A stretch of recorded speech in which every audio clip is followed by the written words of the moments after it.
ผิดกฎหมายทันทีถ้าหากเจ้าขายเครื่องดื่มที่มีธาตุเหล้า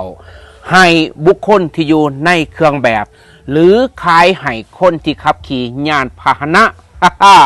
ทุกท่านผิดกฎหมายเลยเด้ออิงใส่หยังอิงใส่แจ้งการของรัฐมนตรีกระทรวงสาธารณสุขเลขที่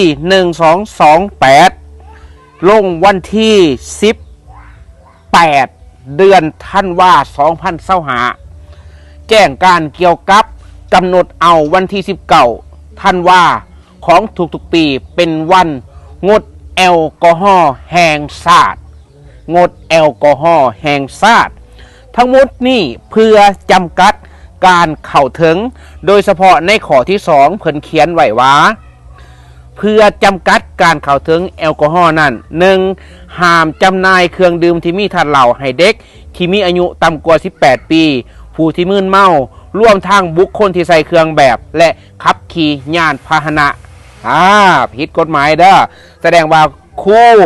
นักเรียนตำรวจทหารที่อยู่ในเครื่องแบบสุดเศร้านมไปซื้อเครื่องดื่มที่มีแอลกอฮอล์และผู้ได้ขายให้ผู้นั้นเฮ็ดผิดและห้ามจำหน่ายเครื่องดื่มที่มีธาตุเหล้าในวันงดเครื่องดื่มที่มีธาตุเหล้าคือวันที่19ธันวาของทุกๆปีนั่นแปลว่ามื้อนี้วันที่19ห้ามจำหน่ายถ้าหากไปรอเบิ่งนี่มันสิเป็นจังไดก็เป็นห่วงอยู่ได้นี่นะและห้ามขับขี่ยานพาหนะทุกประเภทในถ้าหากว่าเจ้านะดื่มเครื่องดื่มที่มีธาตุเหล้าอันนี้แมนแจ้งการถ้าเว้าไปแล้ว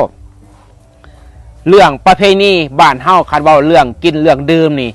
ก็สู้ซี่ขนาดใดบ่จักงัดข้อบ่จักงัดแขนกอดแขนอึกกระถึกลึกน่องยกหอยกข้ออึกกระถึกลึกน่องยกอัตตปือฉะนั้นแหละมันสอดคล้องกับปึ่มของพิธีการทูตและมารยาทการรับแขกที่เขียนโดยทานทูตแสงแก้วปวงประดิษฐ์นี่เพิ่นว่าในการกินอาหารนี่นะต้องกินตามความสามารถของไผของมันบ่ให้ซูซี่ให้กันกิน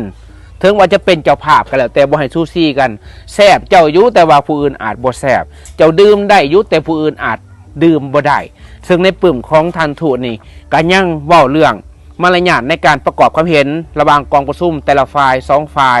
มารยาทในการนุ่งเครื่องไปงานมารยาทในการกล่าวต่างๆการยืนมอบภาพไปประกาศเด้อเอาวันงดเครื่องดื่มที่มีธาตุเหล้า19ธันวา